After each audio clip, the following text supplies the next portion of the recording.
Welcome to my garden on this beautiful spring day. I'm gonna share with you all my beautiful flowers, and it's so exciting to see them all come to life in the spring. I love it. I have determined that spring is my favorite time of year. People have always asked me, and I was like, I don't know. I like my Florida winters, basically like any time that is cool other than the hot summers. But I love seeing my flowers come up after the winter. It's so beautiful. I hope you enjoy. Over here on the side of our yard, we have my beautiful bougainvillea hearts. This heart here was one that we just added last year. We bought 2 different bougainvillea plants, and when I had thought it was going to grow super fast because we had 2 of them. But it looks like my existing ones actually did much better, and we'll get to see them in just a minute. But here you'll see the beautiful flowers that we have on this one. I love that color. Looks so gorgeous. We did have a little bit of frost this winter, which got this one down a little bit, but it's coming back beautifully. Okay, now moving right along on our property line here, we have our beautiful silk floss tree. Might not look like much now, but probably in a week or so it will be completely covered in leaves. It does go to sleep during the winter and loses all of its leaves, but you can see already they are starting to grow back. This tree is actually very special to us because we grew it from a seed, and now that was about 5 years ago, and you'll see it's taller than me and it's getting better each year. Unfortunately, last year we lost the other silk floss tree that we also grew from seed. It used to be down there at the very end of our property line, but the frost killed it last year. That was a really hard frost, but it brought us some beautiful things, and you'll get to see that in just a moment. Here's an up close of their beautiful leaves and how they are growing so beautiful. I can't wait till probably next week or a week after that, and they'll be completely full. Next up here in our property line, we have our Queen Emma Crinum lily. This is one of the pups that we have taken from one of our bigger ones, and I'll show you in a few minutes what it looks like when it's full grown. They do have these beautiful flowers that come up, and they smell really sweet too, but right now is not the season for their flowers. But this is what they look like, and eventually it'll get really big, and it will probably fill up this whole area between these 2 trees. We're excited to see what that will look like. Our next beautiful plant we have here is our original bougainvillea. We have had this bougainvillea for about 10 years now.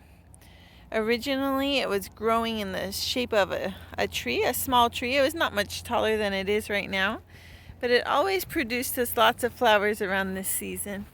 And you can see it's doing extremely well this year. Last year in February, at the end of February, we received a really hard frost. That hard frost, it killed it all the way down to the roots is all that was left. We thought for sure that we had lost our beautiful bougainvillea.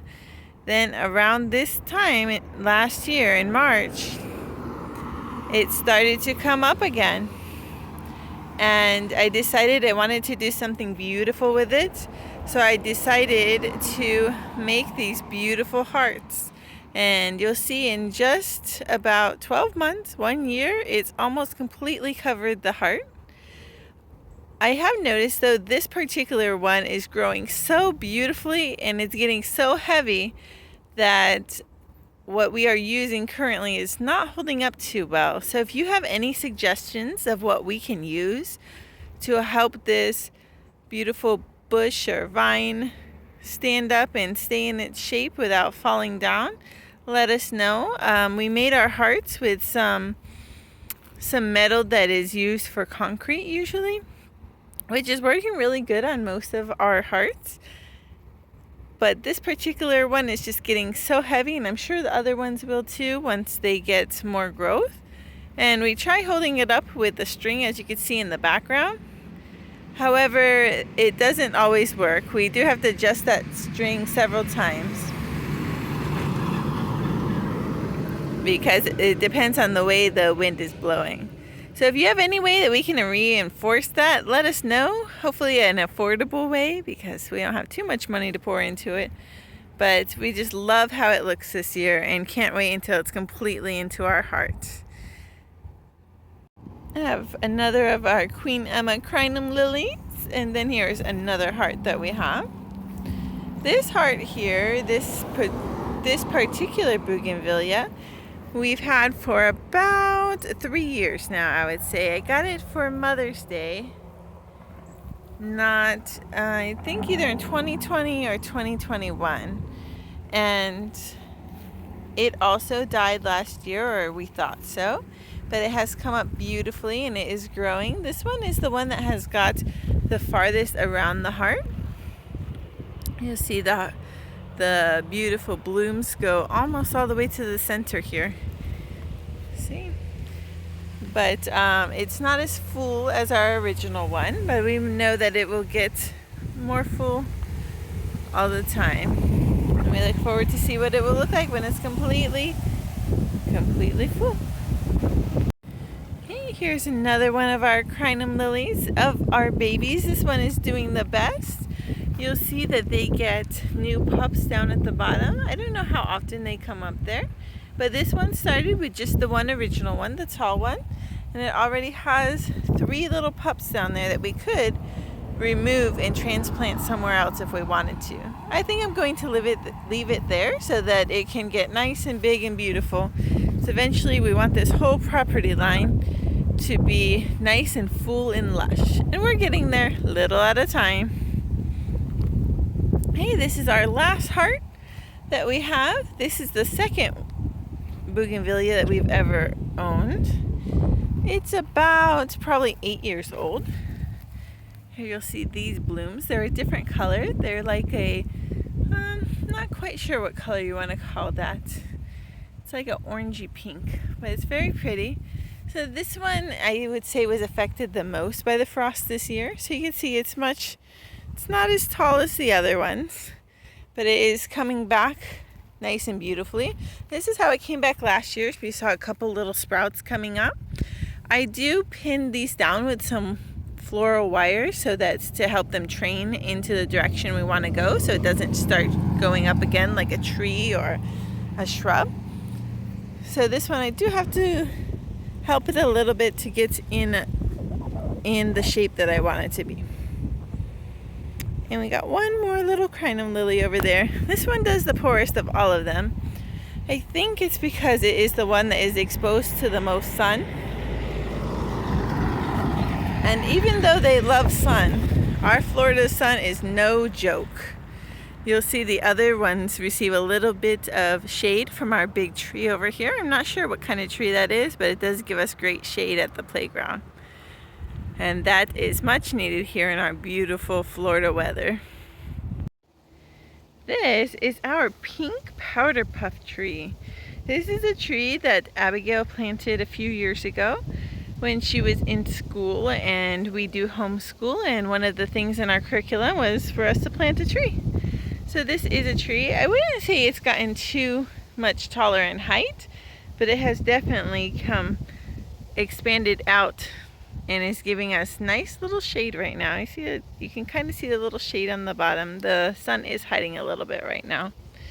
The bees love this tree.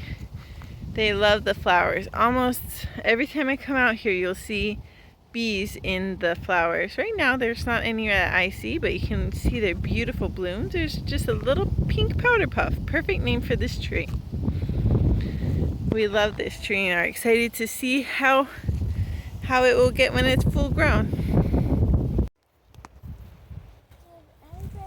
Here's one of the bees pollinating our beautiful powder puff. We get them all day long, and we love that this tree helps feed our bees. This here is our crepe myrtle tree, or bush. I'm not sure what you want to call it. Right now it's just now still waking up from the season, but as you can see, the new growth coming in, it has this beautiful red color with the blackish purplish leaves, and they get these beautiful blooms a little bit later in spring This tree and the one that we have in the front is the same kind of tree, and they both have beautiful pink and white blooms. Continuing on here on our back property line, we have our gardenia bush. We've had this bush for quite a long time, probably 8 or 10 years. We don't have as much luck as some people do with gardenias. I would love to hear your advice on how to fertilize it or help it to grow. We do give it coffee, which it loves, and it seems to do well. Right now, I'm not sure what's going on with it though. It's having all of these yellow leaves, and I'm not sure how to help that. So if you have any suggestions, please let us know, and we will give it a try. And there's our beautiful girl. Hi, Abigail. Hi, Mommy. This here is our yellow alamanda. It's one of the mini ones. It doesn't get very small. The blooms are, it doesn't get very large. The blooms are kind of small, but last year it did extremely well. It does tend to die down around winter and restart. But last time it was probably like 2 feet taller than it is right now. So I'm sure it's going to be nice and beautiful here in the next few months. And we are again right here on our back property line. You'll see our other plants that we've already talked about. Over here we have our beautiful night blooming cactus. I think I may need to get a replacement for this one. It's not doing so great. It was doing beautifully and our gardener accidentally ran it over, and we tried to replant it, but it's not getting back to the dark, beautiful green color that it's supposed to. So if you have any suggestions on that to help revive that, I would love to hear those as well. Okay, right here we have a few of these palm trees that we have just recently transplanted from our palm tree that's in the front yard. It's nice and tall. I'm not sure what kind of palm tree it is. It doesn't look like a standard palm tree, but it is kind of nice. Another cactus. Here's another cactus we have. It's growing so fast. It started off last year with just one of those little ears or whatever you want to call it, and it's like quadrupled in size. So I'm sure every year it's going to get bigger and bigger. Hey, now we are on our other side of our property line, the property line in between our house and our neighbor's house. And here we have some mango trees. This is one that was newly planted. Abigail helped grow this one with her papa. And then we have another one here that we grew from seeds at our house. This one's probably only about a year old. Last year it did get quite affected also with the frost, but it came back beautifully after that. And here is another mango tree that Abigail planted with her papa. And when she planted it, she only had, tell us, Abigail. 3 seeds. She only had 3 seeds, but if you look here, it has all of these different sprouts. And they all came up. So I'm sure that they are going to grow into beautiful, beautiful trees someday. You think so? Yeah. Yeah. And this last one right here is our original. It's about 5 years old. It was growing super beautifully until we got the frost last year, and it again died down all the way down to the bottom. We thought it was gone, and it shot up, and now it's super tall. Look how tall. Yeah, we're hoping that it's going to split. It looks like it is. Looks like it's going to split up here. If not, we may need to cut it back because we don't want it to grow so tall when it does get mangoes. So yeah, so we want to be able to get the mangoes and them not be too tall. Okay, and then this is our crepe myrtle in the front yard. And it has lots of new growth coming up. Hopefully it will have some blooms soon. This is just right in the front yard, right down our property line.